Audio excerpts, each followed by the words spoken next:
Terima kasih Anda masih bersama Rosi dan kita sudah di bagian akhir dari program Rosi dengan tema Taliban kuasai Afghanistan, haruskah kita cemas? Dan dalam bagian sebelumnya kita sudah berbicara soal mengapa Taliban dengan cepat menguasai Afghanistan. Kali ini di bagian terakhir saya ingin lebih mendengarkan soal apa yang harus kita dengar atau apa yang harus kita tanggapi soal perempuan-perempuan Afghanistan. Sudah bersama saya Profesor Amani Lubis, Rektor UIN Syarif Hidayatullah Jakarta, dan Diana Paramita, mantan staf PBB di Kabul, Afghanistan. Prof. Amani Lubis, Dr. Sima Samar, ia seorang aktivis human rights Afghanistan. Sekarang ia bekerja di PBB. Ia tidak percaya dengan apa yang dikatakan Taliban, karena sesungguhnya apa yang dikatakan Taliban tidak berubah, dan di lapangan sebenarnya sama saja perlakuan terhadap perempuan. Kita lihat masih ada perempuan dipenggal kepalanya karena dia menolak dinikahkan secara paksa. Ada perempuan kesebelasan tim juga dia mendapat tindakan kekerasan. Kita mendengar Malala Yousafzai yang mengatakan apa yang terjadi pada saya semoga tidak terjadi pada Afghanistan. Prof. Amani Lubis, mengapa Anda masih memberikan level kepercayaan pada Taliban ketika banyak perempuan-perempuan di Afghanistan tidak memiliki kepercayaan pada apapun yang diucapkan oleh Taliban? Ya, terima kasih Mbak Rosi. Saya bukan mempercayai Taliban, bukan dengan semua yang dia lakukan. Tetapi di masa pergantian ini, saya lihat bahwa Taliban harus berubah. Begitu. Kita sebenarnya masih menunggu, ya wait and see bagaimana nanti berapa hari ke depan perlakuannya terhadap perempuan. Tapi paling tidak dalam 3 hari ini sudah ada janji dari Taliban akan melindungi perempuan, memberikan hak kerja ya untuk mereka, paling tidak yang sedang sekolah tetap bersekolah dan yang menjabat tetap menjabat. Paling tidak dalam pemberitaan sekarang kita dengar seperti itu. Dan mengapa saya agak sedikit optimis tentang ada perubahan sikap? Iya, karena ada terlihat perubahan sikap dan juga upaya dari pemerintahan yang lalu masa Ashraf Ghani itu juga sudah gencar pendekatannya kepada perempuan. Jadi kita bukan hanya bicara perempuan di Taliban. Di luar Taliban banyak perempuan yang memang mereka diberi hak sekolah dan bahkan kalau kemarin saya sempat ke Kabul bulan Februari 2020 bersama Menlu dan kita sedang menjalin Indonesia Afghanistan Women's Network. Jadi yang sangat diperlukan oleh perempuan di sana adalah tentu untuk kesempatan pendidikan, untuk kesehatan. Indonesia berperan dalam mendidik menjadi perawat dan menjadi bidan-bidan bagi para kalangan perempuan di sana. Dan saya lihat inilah peran Indonesia bisa mengambil masalah sosial, kultural, pendidikan seperti ini. Ya, kalau kita lihat dari berbagai cerita tentang banyak perempuan di sana, mereka ingin lari karena apa? Mereka tidak ingin anak-anak mereka mengalami apa yang mereka alami. Karena perempuan itu tidak bisa mendapat kesempatan yang sama selama 20 tahun saat ini pemerintahan Afghanistan di bawah katakan pertolongan Amerika Serikat, bukan sebelum Taliban berkuasa. Jadi pertanyaan saya, tapi Anda bisa memahami nggak kekhawatiran perempuan-perempuan Afghanistan? Kita lihat tadi sutradara film Sarah Karimi, dia mengatakan saya akan jadi target selanjutnya. Dr. Sima Samar juga tidak percaya apa yang dikatakan Taliban. Perempuan-perempuan Afghanistan aja nggak percaya. Kenapa Anda, perempuan Indonesia, percaya pada Taliban? Saya bukan percaya Taliban. Saya melihat dalam 3 hari ini mau ada perubahan.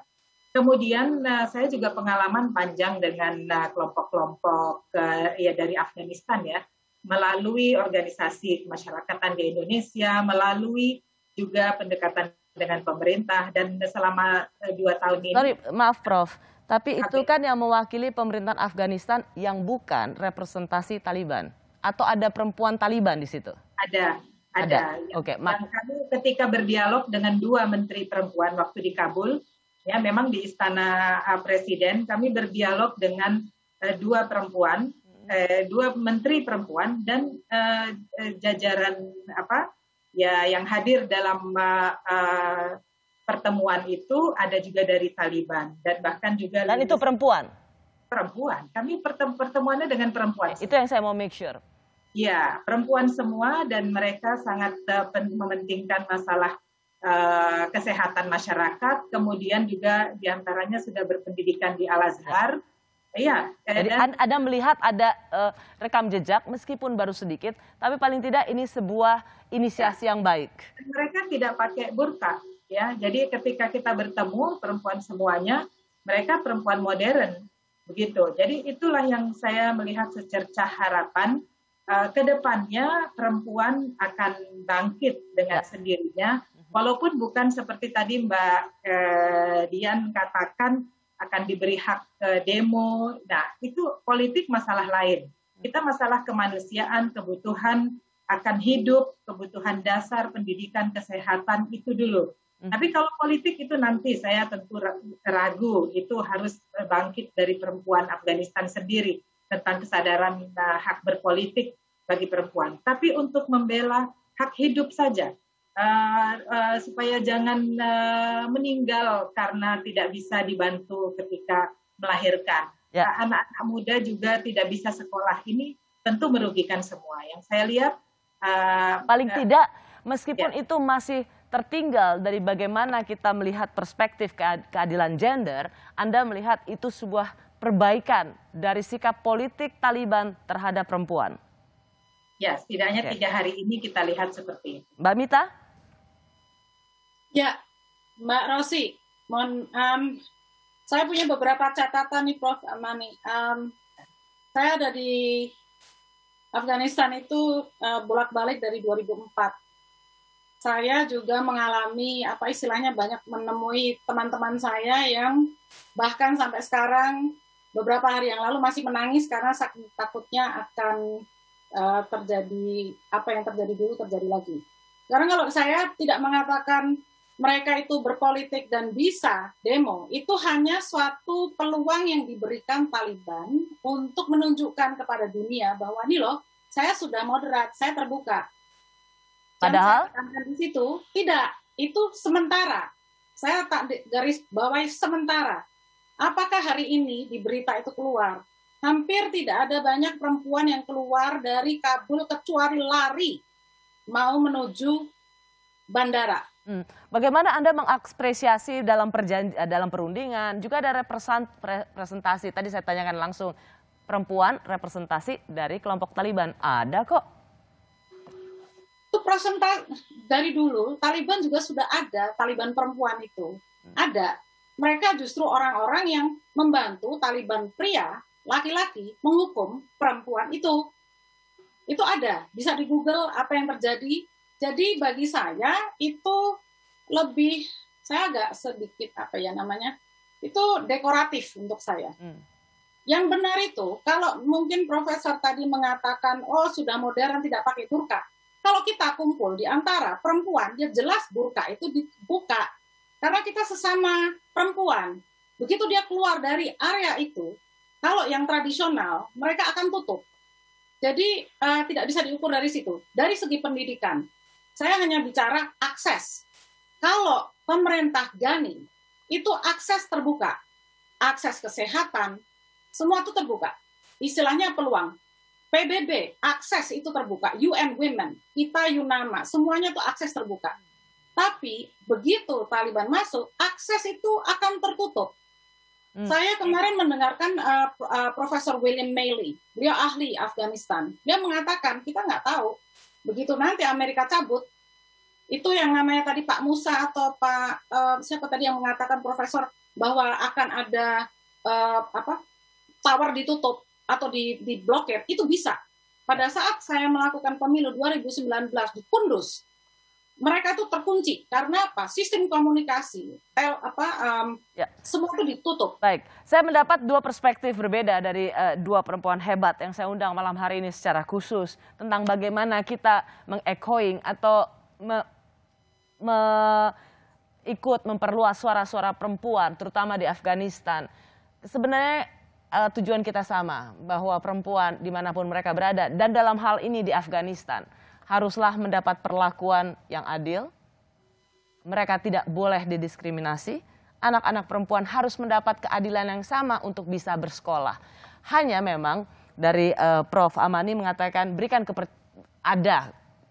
Taliban bisa berubah, punya perubahan terhadap sikap perempuan, sementara Mbak Mita mengatakan itu omong kosong, itu tidak. Tapi saya ingin dapat apa yang bisa kita lakukan sebagai perempuan untuk memastikan perempuan-perempuan Afghanistan tidak mundur lagi ke zaman ketika Taliban berkuasa di tahun 96. Mbak Profesor Amani Lubis. Ya, betul. Pertama tentu kita harus menunggu dulu beberapa saat karena kestabilan yang ada di sana harus dijamin dulu. Kita lihat dari berita juga mantan Presiden Abdullah dan juga Karzai, ya itu juga sedang membentuk bersama Taliban pemerintahan. Jadi tentu di sini ini sudah poin bagus bahwa pimpinan Taliban sekarang. Ya, saya ingin lebih singkat saja. Apa sikap kita sebagai perempuan Indonesia? Ikut mendukung solidaritas, memastikan perempuan dan anak-anak, terutama perempuan Afghanistan, mendapat perlakuan yang adil saat Taliban berkuasa. Singkat saja, Prof. Nah, betul. Jadi kami, saya berharap bahwa pendidikan untuk anak perempuan tetap diberikan, kemudian perempuan yang sudah bekerja dan yang belum bekerja juga diberi kepercayaan untuk berada di ruang publik. Kemudian tugas kita adalah juga memberikan sebagai negara sahabat, ya. Tapi kita bukan bicara soal pengakuan sekarang karena paling tidak kita bicara soal bagaimana perempuan diperlakukan di Afghanistan. Oke. Selain pendidikan, saya harap juga selama ini kan ada 24% perempuan di DPR-nya, di parlemennya Afghanistan. Jadi mereka itu potensi-potensi saya kira tidak akan diam dan akan mengajak masyarakatnya untuk bangkit, khususnya yang perempuan. Ya baik, saya dapat konteksnya Prof. Amani Lubis bahwa perempuan-perempuan di sana yang sudah menempati posisi-posisi sebagai pengambil keputusan juga harus mengambil sikap dalam hal ini. Mbak Mita? Menurut saya akses itu penting. Jadi perempuan-perempuan yang disebut profesor tadi itu akses bisa ditutup untuk dia berkarya, untuk dia menyuarakan pendapatnya. Akses itu menurut saya adalah diplomasi atau politik luar negeri kita terhadap Afghanistan adalah membuka akses itu dan kita harus terus. Jadi saya setuju, tapi akses itu nomor satu. Tanpa akses siapapun akan habis itu. Saya rasa kita sepakat. Saya ingin mengundang kembali Prof. Aji, Gus Nadir, juga ada Pak Musa. Saya rasa salah satu kunci atau indikator bagaimana Afghanistan bisa dikembalikan dalam posisi damai, dalam posisi sebagai pemerintahan yang memiliki mandat dan juga bisa mengembalikan kekuasaan dengan adil adalah perempuan sebagai kata kuncinya. Kita lihat bagaimana mereka memperlakukan kelompok ibu dan anak-anak. Apakah kita setuju di situ, Prof. Aji? Ya, saya setuju, dan kita harus ingat pada saat Taliban mengatakan bahwa kita akan tetap membuka education untuk kaum perempuan, kita harus cukup kritis. Artinya education yang macam apa, gitu loh, posisi-posisi di masyarakat yang macam apa. Tetapi saya sekali lagi mengapresiasi apa yang telah dilakukan oleh Menlu Retno Marsudi yang selalu beberapa kali menyatakan bahwa women empowerment should be central to any political settlement in Afghanistan. Bahwa ini adalah satu konsep kunci yang harus terus dibicarakan dalam kind of political settlement. Yes, tidak ada perjanjian perdamaian tanpa melibatkan perempuan di dalamnya. Betul. Prof. Nadir? Empowering women. Ya, jubir Taliban mengatakan akan memberikan hak-hak pada perempuan, tapi itu belum titik, masih koma. Dia mengatakan sesuai dengan batas-batas yang diberikan oleh syariah. Nah, persoalannya adalah apa penafsiran dia terhadap syariah. Ini menjadi masalah. Sekali lagi kita tidak punya literatur yang ditulis oleh orang-orang Taliban tentang keislaman, tentang tafsir, tentang fikih. Yang ada adalah kisah tentang mereka atau kisah orang-orang yang pernah berhubungan dengan mereka. Nah, sehingga sulit kita melacak sejauh mana penafsiran mereka tentang syariah berkenaan dengan perempuan itu. Batas-batas seperti apa? Bagaimana pandangan mereka tentang burka, tentang batas aurat misalnya. Ya. Karena itu menurut saya memang perempuan menjadi bagian penting, Ya. tapi kita juga jangan lompat langsung pada kasuisis, kasus perempuan. Saya ingin melihat apa sih bentuk negara yang mereka inginkan. Ya. Apakah perempuan diberikan hak untuk memilih dalam pemilu? Apakah berhak untuk dipilih? Nah, itu akan menentukan bentuk negara dan arah Taliban berikutnya. Begitu, Baik. Mbak Rosi. Baik, terima kasih. Saya sangat menghargai kehadiran Anda, Prof. Aji yang di New York. Saya tahu Anda masih cukup pagi di sana. Gus Nadir juga sudah malam sekali di Melbourne. Terima kasih atas kesediaan waktu Anda untuk berdiskusi malam hari ini di Kompas TV. Terima kasih Prof. Amani Lubis. Terima kasih juga Mbak Paramita. Terima kasih juga untuk Sazawar Muhammad Musa. Semoga Anda bisa kembali berkumpul dengan keluarga Anda di Afghanistan. Ya, terima kasih banyak. Terima kasih Mas Borosi. Terima kasih. Ya. Ya, selamat malam semuanya. Salam sehat selalu. Ya, Take care. terima kasih. Tragedi kemanusiaan yang terjadi di Afghanistan hari-hari ini dengan pemandangan lautan manusia mencoba keluar demi menyelamatkan diri adalah pemandangan yang menyayat hati. Dan dari setiap konflik yang terjadi, selalu perempuan dan anak-anak yang jadi korban. Terima kasih sudah menyaksikan Rosi. Tetaplah di Kompas TV, independen, terpercaya.